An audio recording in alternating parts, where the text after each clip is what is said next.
Thank you. We were joined tonight on live vocals by Mr. Siddhant Bhatia. Is Mr. Bhatia still with us? Okay. The musical score was composed by A.R. Rahman with a combination of traditional Tibetan Buddhist chants. Our dancers are Rajnikant Mahanti, Pushpanjali Mohanty, Govind Mahato, Sangeeta Mohanty, portraying the sage Atisa, Sushant Maharana, and from the Republic of Lithuania, portraying Goddess Tara, Miss Christina Luna.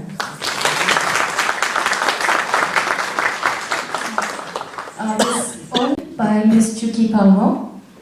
We'd like to give special thanks to Professor Shashibala and, of course, to Goddess Tara, who made all things possible. Om Tare Tu Tare Ture Soha.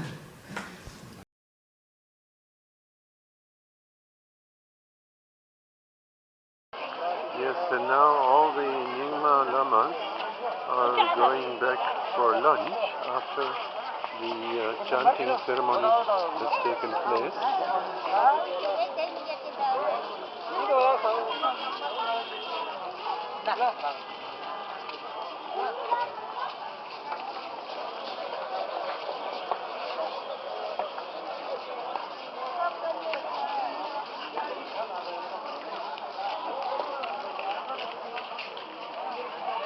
Hey, camera.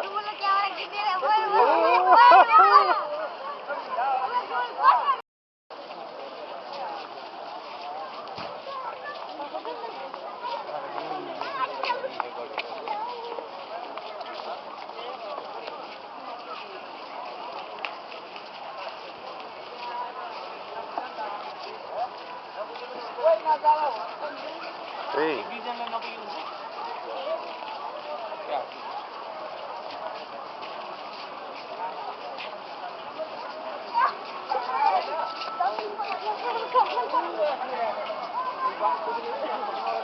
And here we are at the main market near the Bodhi tree, and all the Nyingma Lamas are returning after the puja, which started at 9 o'clock in the morning.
First is Professor Gnanasri, and the second is Elizabeth Dimambia.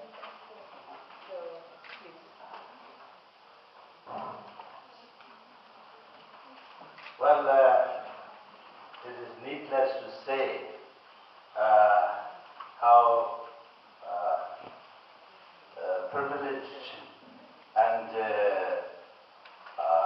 honorable subject that we all involved here today, and not only today, for some time, and today is one of the days, second days of the main conference. This is about Atisa Dipankara, and more appropriately, Atisa Dipankara Srijana. So, as I know that today,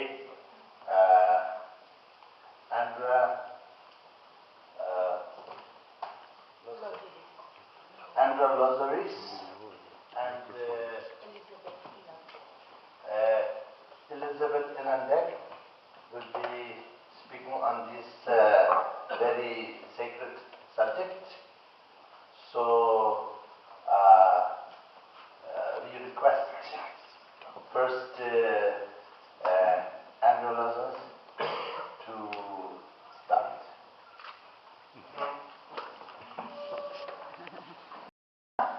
Okay, okay.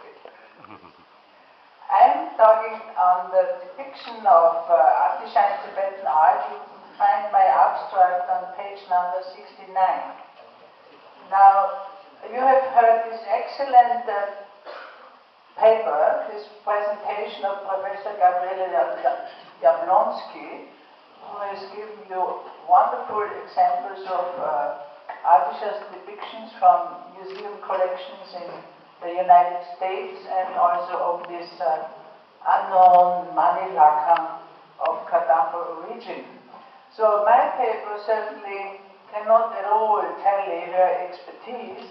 However, the little I have collected, I am happy to present. And if you have paid attention to her extraordinary introduction, I would highlight again, but she has given also the chronology, which was very interesting from the art historian point of view, is that what are the subjects of Tibetan art?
And it's a beautiful story because the erupting eruption, there was a lot of ashes coming out, a lot. And Bandipanyavaru had to escape to the north coast of Java, and he sent me a SMS. He said, "This is amazing, ashes. It's so light, it's so empty, but it broke all the trees in the monastery. All the roofs are collapsed just because of ashes. So this is the power of emptiness. And this was again the story, The Voice of Ashes. So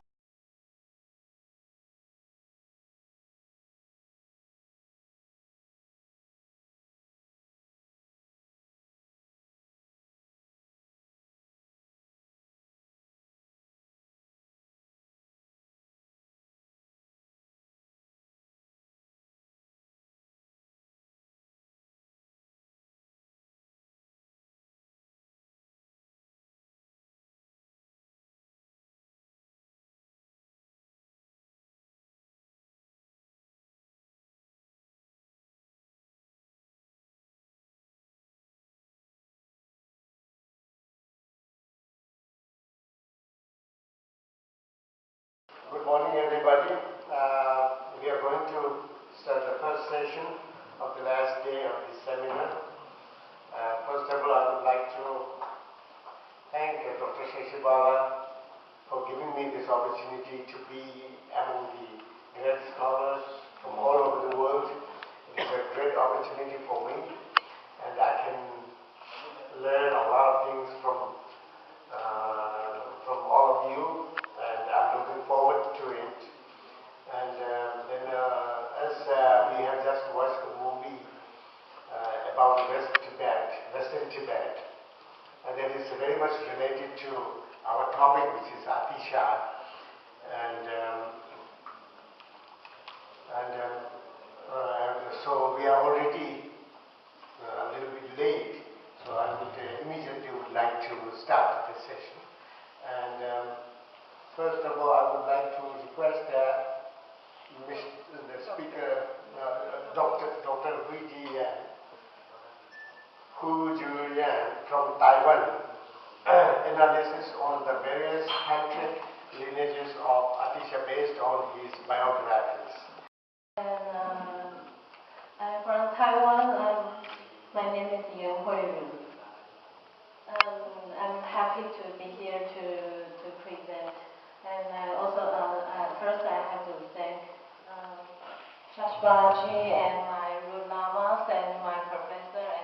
And last year and still last year, that professor Chinese research, he passed away out of a car accident.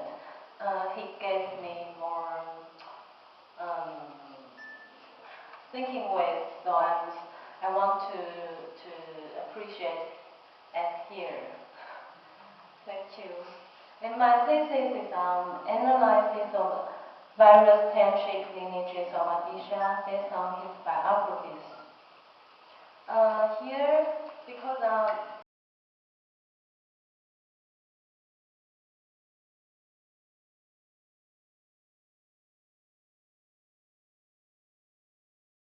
more in the future.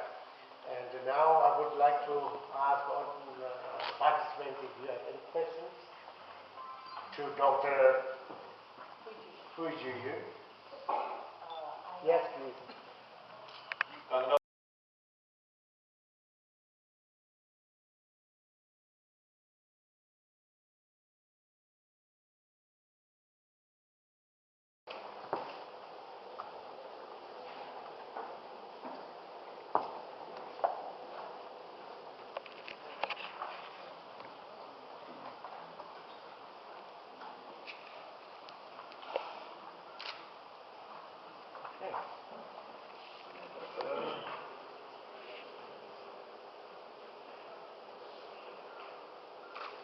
I bow down to great compassion to all my spiritual masters.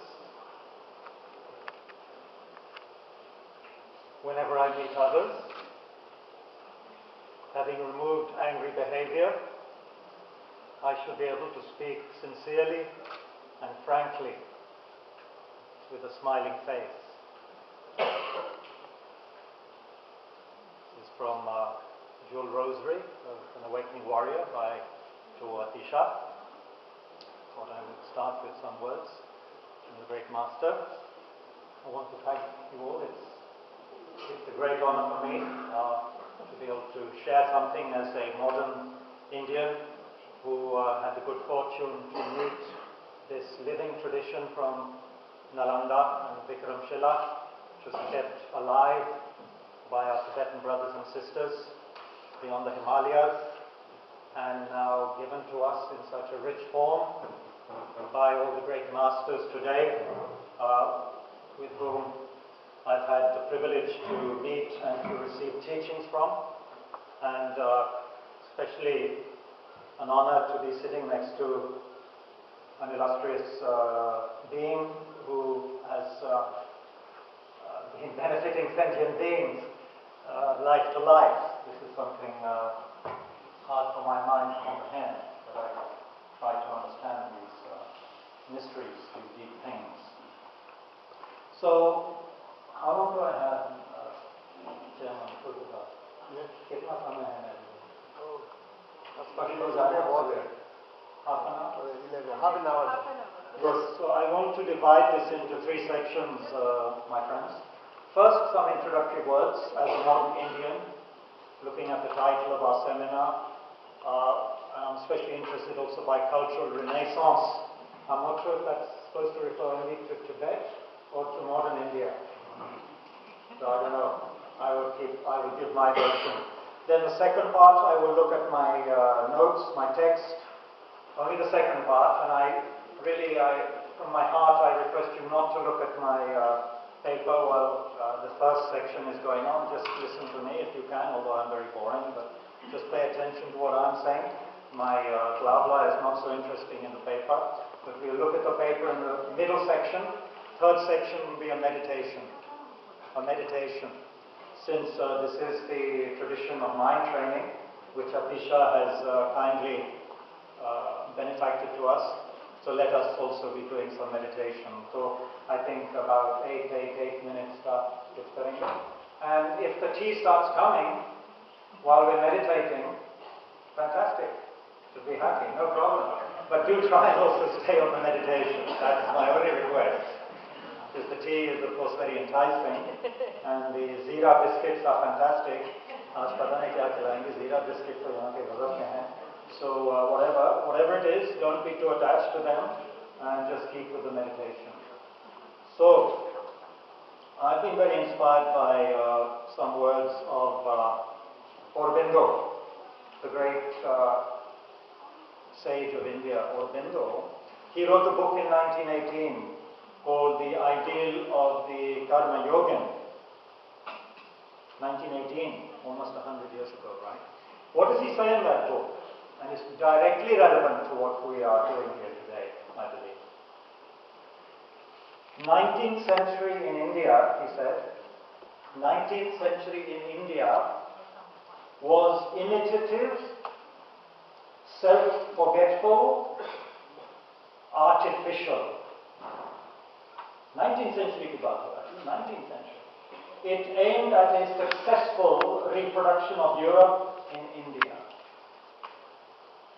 Okay, so I'm not here as an anti-colonialist or an anti-Britisher. My mother was British. But it's true, I think, that in the 19th century, from my small understanding, the British, in order to give what they wanted to give to India and take what they wanted to take, wanted us to develop a different kind of trend in civilization. They wanted us to become Nakali Angrez, so that they could rule us properly. They wanted to become imitation Babus and Britishers. And of course we have this legacy today too. A lot of our problems stem from not having got rid of the colonial yoke. We are forgetful of our Western culture. That's why so many Indians have never heard of Atisa, have heard of Gandhiji but never have heard of Vinoba, and so many other things I can cite. They will tell you the name of the latest Samsung Galaxy product, but not the names of our illustrious wisdom masters. This is the stage we're in India today, okay? So, imitative, self-forgetful, and artificial. And I think everything that Atisa embodies is a direct antidote to these three factors. Everything that he can teach us will help us to be less imitative, less self-forgetful, and less artificial, more sincere. Okay? So I wanted to start with that quote. I think it's extremely important. Another quote, which inspires me a lot, and which is Holiness Situ referred to yesterday, when he said that Marfa, the translator, came to India 3 times. 3 times.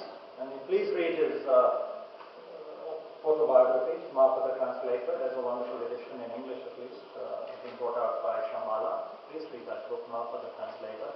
Anyway, he says, wonderful words. Any Indian should read this and contemplate these words with a healthy pride.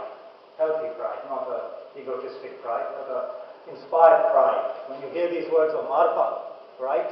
Tibetan, great Tibetan being. What did he say in the 11th century? He said, this Marfa, the translator, was born in an inferior place, but the place he visited is supreme. Matlab, he was born in Tibet. He went to India. He said, the place I was born is an inferior place. The place I visited is supreme. I went to India 3 times without consideration for life and limb. I sought the holy Dharma. Isn't this remarkable if we think about this? You know, if we actually reflect on these words, isn't it remarkable what this person is saying? This human being? 3 times he came to India. Great hardship if you read his biography. Yeah? For the holy Dharma. Huh? And where are we modern Indians running these days? Where are we running? What are we running after? Who are we imitating? What have we forgotten? Look at our artificiality. You know? Of course it's in other countries too. But Atisa can help remind us and ground us in our tradition in a very direct way. Because of course Atisa is not just a scholar, he's a practitioner. So what he says is coming from his deep experience. It's not coming from because he read a book in a library, you know. It's coming from his meditation. Okay? So this is another thing that I think we need to remember, that the Tibetans have kindly reminded us of our Nalanda tradition. Knowledge, wisdom has to have 3 levels. Listening, and I was very happy to find out this belongs to all of the Indian wisdom traditions, not just Buddhism. Listening, reflecting, then meditation.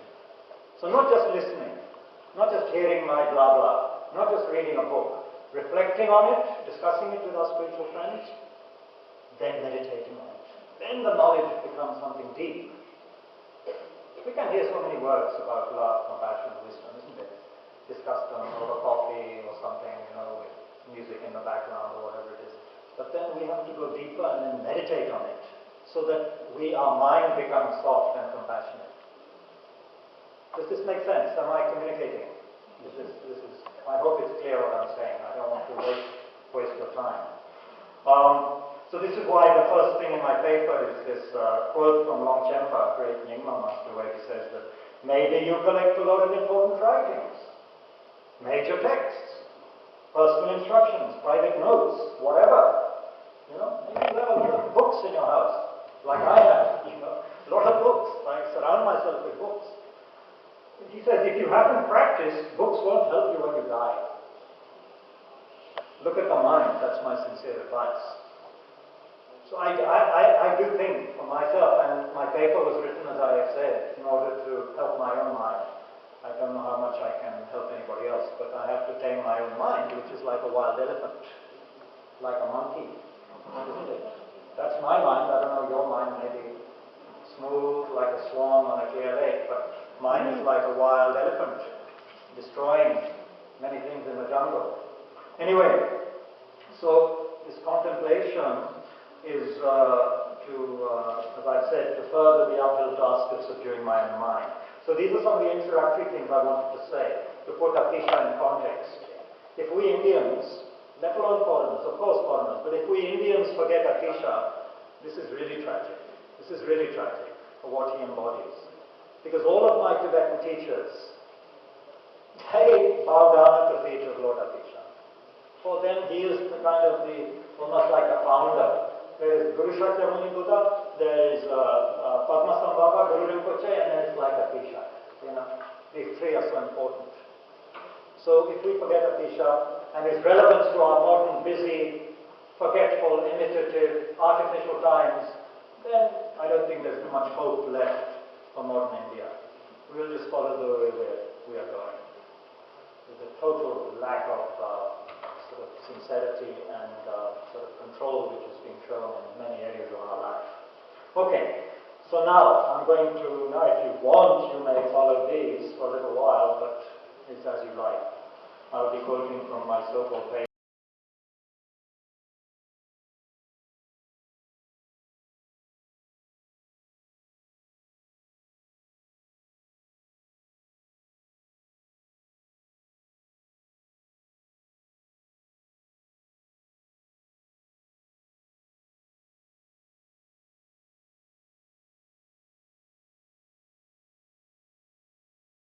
Of Theravada, Mahayana, as well as Tantrayana. By illuminating the path of how to practice all the teachings of the Buddha without any contradiction, he has been extremely kind, especially to the Tibetans of the land of snow. And this is His Holiness. So why was he a great author? He had three qualifications.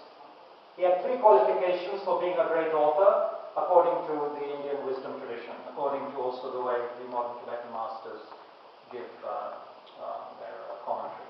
One, he was well trained in 5 branches of knowledge: grammar, dialectics, medicine, arts and crafts, and of course religious philosophy. 1. 2, he had authentic instructions from a valued lineage holder. It's not like today we can surf the net, find something and then, begin to write a book on it. We get our inspirations or something. No, he had valid lineage masters whose tradition goes back to Tibet. Back to the Buddha. His lineage comes from Lord Buddha. It's a mind transmission. It's a mind transmission, not an internet transmission or some other transmission. Mind transmission from the great beings, right up to him. Okay? That's the second reason he is a great author, why he is qualified to write any text.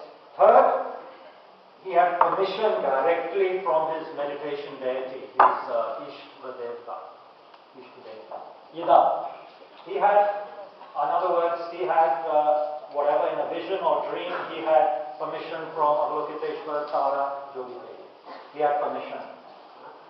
So, I don't want to offend anybody, but I think we have to see what these valid qualifications are. If today, at the drop of a hat, we start writing things, and I'm just as much to blame as anyone. I think I'm inspired, kuch likh diye.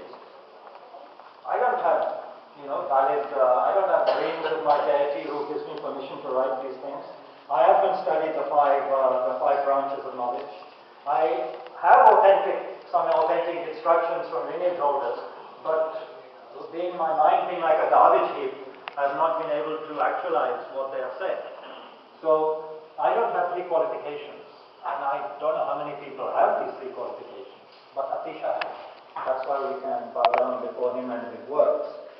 I'd like to just look at, before we finish today, the Lamrim in English. Sorry, I don't have Sanskrit or anything, or Tibetan, but this is Lamrim Chenmo, the great treatise on the path of enlightenment, and a commentary by a great modern master, Geshe-Lungpa Tsopa Rinpoche, who was based in the United States.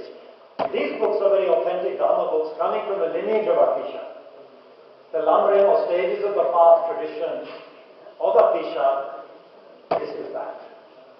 An extraordinary commentary by Geshe-Lungpa Tsopa on Lama Tsongkhapa's basic Lamrim Chenmo, which again is inspired by Atisa. They all start with Atisa, the greatness of the author. These Lamrim texts start with the greatness of the author. So anyway, you're welcome to look at these today, but I need them back by the evening. I'm very possessive about these particular books, for good or evil, So, this Lamrim tradition, why is it so great? Why do I love these books here in my rucksack on the metro? It's not because I just like the weight, because I do believe they have the 4 greatnesses, as my masters have told me. 1, there are many teachings. In this kind of text, you will see that all the teachings of the Buddha are not contradictory. They fit together in a wonderful jigsaw puzzle. Okay. Second,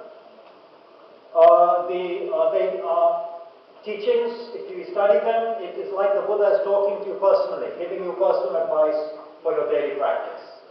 They can be put into practice by an individual practitioner. Third, what the Buddha wants to say, his basic teachings will easily be found in this Lamrim tradition. You can easily find what the Buddha wants to say to you. Due to the kindness of Atisa and Bodhisattva Pradeep in that tradition, now we can see clearly the intention of Lord Buddha and find personal instructions, okay? That's the third one. Despite the complexity, we find immediately what the Buddha wants to say to us. Fourth, because these teachings are presented so beautifully, one is protected from the great misdeed of criticizing the Dharma or misinterpreting the Dharma, which can happen easily if we don't understand the Dharma properly. We begin to criticize Hinayana, Mahayana, Vajrayana because we don't understand how it all fits together. So this kind of text helps us from criticizing and misunderstanding the Dharma, which is very negative, which can create big problems for us and our practice of the Dharma in this and future lives. So we have to, this is the greatness of this. So then how do we practice? Bodhicitta. Already Rinpoche has spoken about Bodhicitta, and so I don't need to say much more, but I would like to say a few words, and it's in the paper I've written. What is Bodhicitta? Maybe we have forgotten the definition. Definitions are very useful. Bodhicitta is a most sublime and extraordinary mind of aspiration that wishes to actualize the stage of Buddhahood solely in order to be able to benefit all living beings and also lead them to Buddhahood. Isn't that extraordinary? You want to become a Buddha, a completely awakened person. You are willing to accept you have Buddha nature, get rid of the limitations of your mind, not get stuck in your samsaric cocoon. You're willing to break out of it, take a risk with courage, let go of your habitual patterns and become a Buddha. And then, not only that, you're willing to lead everyone to Buddha. However long it takes. However long it takes, I will lead everyone to Buddha. What an extraordinary mind. What an extraordinary mind. This is Bodhicitta. My Guru Rinpoche says, he says in the West, but it applies everywhere now because we are imitating the West, right? So this applies in India too. Millions of people suffer from depression. But if you dedicate your life in the morning to numberless sentient beings, there is unbelievable joy and happiness the whole day. Cherishing the I, Atma Kendrit Vichar, opens the door to all suffering. While cherishing others, dusron ka palan poshan karna, cherishing others opens the door to all happiness. When you live your life every day for others, the door to depression, the door to relationship problems, and all these things is closed. And instead there's incredible joy and excitement. This is how my Lama Guru Rinpoche says in a few simple modern sort of language, what is this mind of Bodhicitta? It transforms our life, isn't it? So you must read Shantideva's Guide to the Bodhisattva's Way of Life if you haven't read it already. Please, that book is a wonderful book. You can find it in Sanskrit, Tibetan, English. Must be in Chinese and many translations, right? The Bodhicharya. Anyway, so Bodhicitta. How to develop this? Having removed sleepiness, dullness and laziness, I shall always be joyful when engaging in such incredible practices. What does my teacher say about this? Why am I quoting my teacher? Let's remember, why am I quoting my teacher? Am I here to advertise my teacher? Well, yes, partly. But it's because he's actualized these things. He's a living embodiment of these teachings. He's not just talking about them from library knowledge. He manifests the qualities of Atisa. What does he say? There's no time to be lazy. Reflect on the negative karma that you have collected and the sufferings of the lower realms, animal, prey, narak. Reflect on these. Remember that this is the only chance you have. If you think you love yourself, this is what you have to do. If you think about this, there's no time for laziness, no time to be distracted by the appearances of this life or the works of this life. I'm totally distracted. I'm totally distracted by pleasure, wanting the next cup of tea, the biscuit, the zira biscuit, the burfi. I'm always after these things. Totally distracted by samsaric things. Really? So then where is time for practicing Dharma? And I'm going to die. I'm going to die. And I'm running after barfi and jalebi and gajar halwa. क्योंकि गाजर हलवा का मौसम है तो गाजर हलवा के पीछे पड़ गए. What an idiot! Aren't I an idiot to be running after carrot halwa just because it's carrot season in Delhi? Okay, you know, this is taking up so much time and money. Carrot halwa, you know, and the season will end. That kind of carrot will finish, carrot halwa will finish. Then what will I fill my time with? You know? So, and then, what we really have to be sorry, how many more minutes do I have? Oh, okay, thank you. By constantly being alert and mindful in my behavior, I should examine my mind over and over, again, day and night. This is a core practice, which we don't do maybe. I will examine my mind again and again. Why? Because it gets distracted. Simple. It's not rocket science, but it's hard to practice because it's going against the current of our ignorant, habitual mind. Examine the mind again and again, day and night. You know, otherwise we get caught up in attractive objects and caught up with anger and aversion towards negative, you know, objects we don't like. We start criticizing the government and Manmohan Singh and everything, whereas we should be first criticizing ourselves.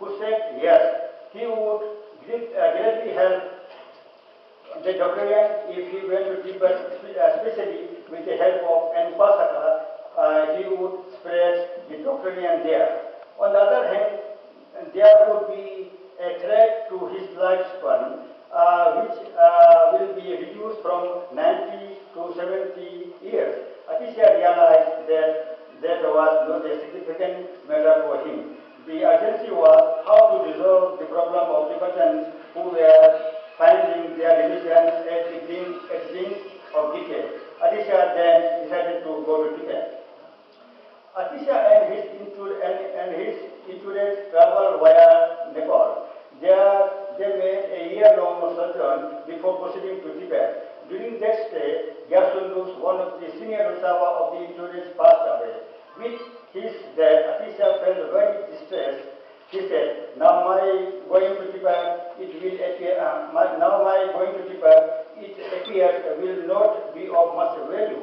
Now that my tongue has dropped off, I shall not be of service to the Tibetans.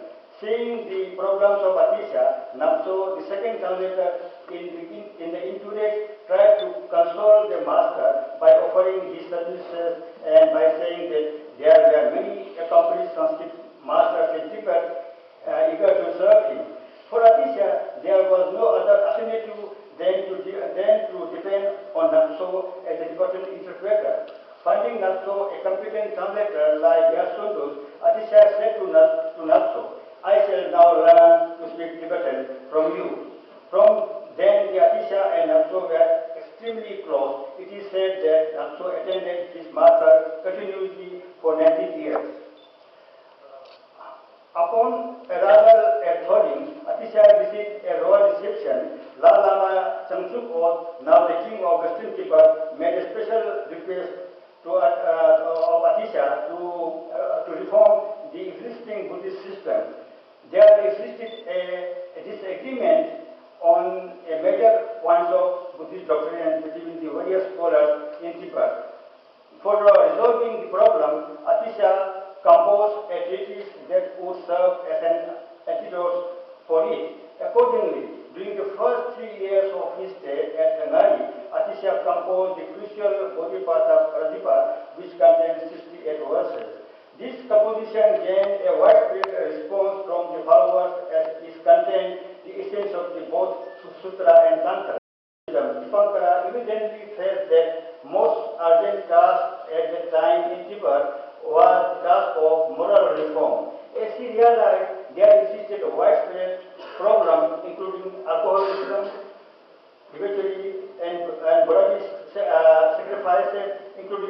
sacrifice of human beings. Atisa realized that in order to bring peace and tranquility to the region, the people needed to cultivate charity, morality, forgiveness, hospitality, and meditation. The teachings and writings of Atisa resulted in emergence of Kadampa sect of Tibetan Buddhism. According to the histories of the period, it is said that the actual founder of the Kadampa sect was Punton Romtonpa, a Upasak who became an ardent follower of Atisa. His full name was Romton Sanjay Johnson. The Sanskrit equivalent of the name is Jayatara. Till the 14th century, this reformed sect was called Kadampa. In the 14th century AD, an ardent follower of Atisa known as Tsongkhapa appeared on the scene, and with that Kadampa began to be known as Kadam Sarma or Melupa. After Atisa had been in Nari for 3 years, he set out with the translator Nakso for his return to Tibet, but a war on Nepalese border prevented their passage. Nakso became very extremely anxious since now it appeared impossible for him to keep his promise to the abode of the Brahmacharya.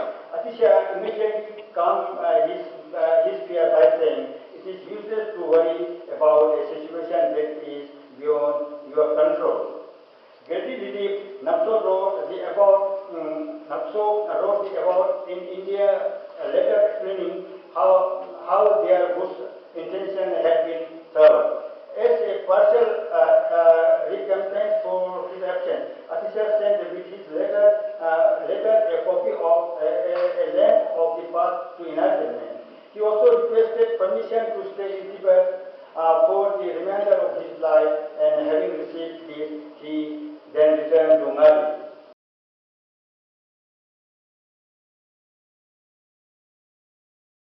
Ceremony day, the Ayatara appeared to him, and the Ayatara advised him not to forget the purpose of your life, right? Not to forget the purpose of your life. So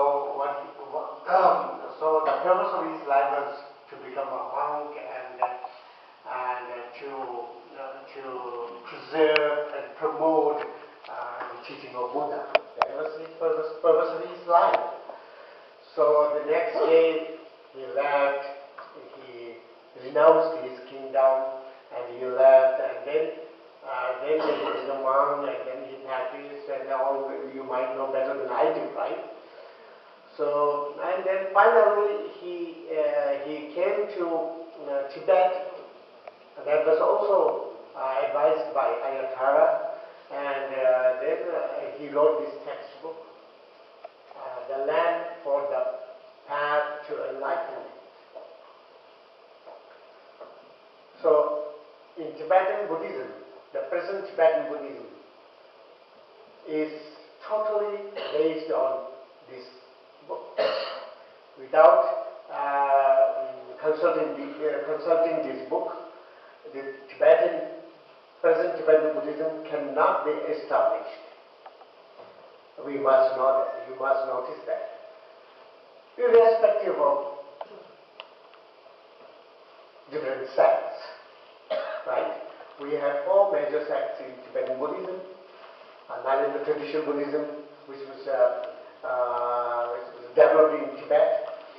That is the first is Nyingma, and the main book of practice of Buddhism in Nyingma is called.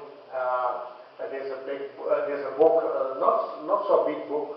There's a book called Perfect Words of My Teacher. Perfect Word of My Teacher. These books are available in the shops in the market. And that is the basic practice book. And unless you practice that book, you cannot practice other Sutrayana and Tantrayana and Vajrayana. You cannot jump up anywhere. You must practice that book. And then, what do you call it? Kagyupa lineage, that is called the Tapotargen in Tibetan. That is the ornament of liberation, written by Papo. I believe it was written by Thakul Haji, I don't know exactly. So that is the base of the practice intangible image.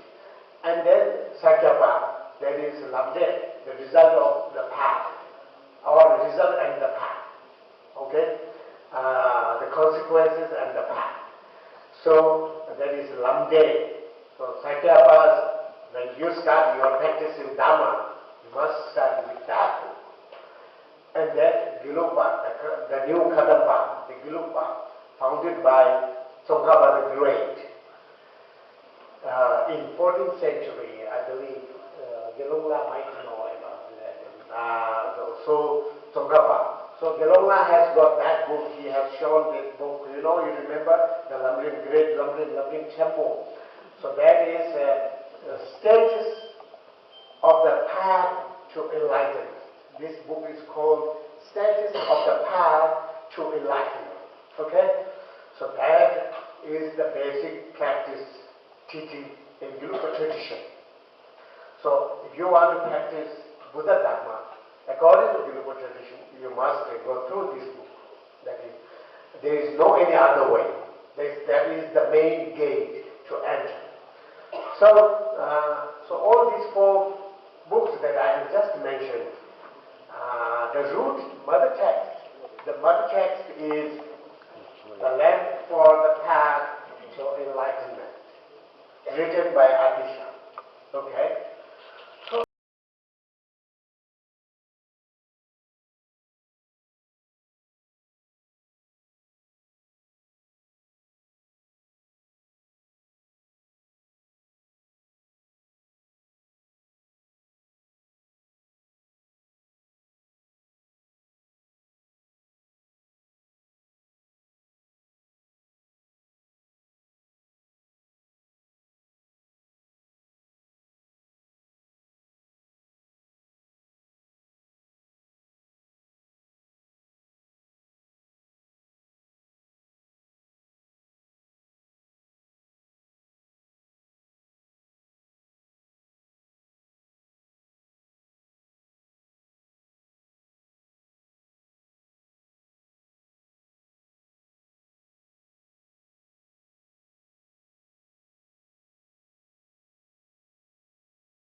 He painted from his heart, from the knowledge of his heart. And he showed what is said in all the biographies. Devitara was Atisa's lifelong spiritual companion, giving guidance whenever and wherever he needed. And he himself called her his angel wife. When Atisa was born,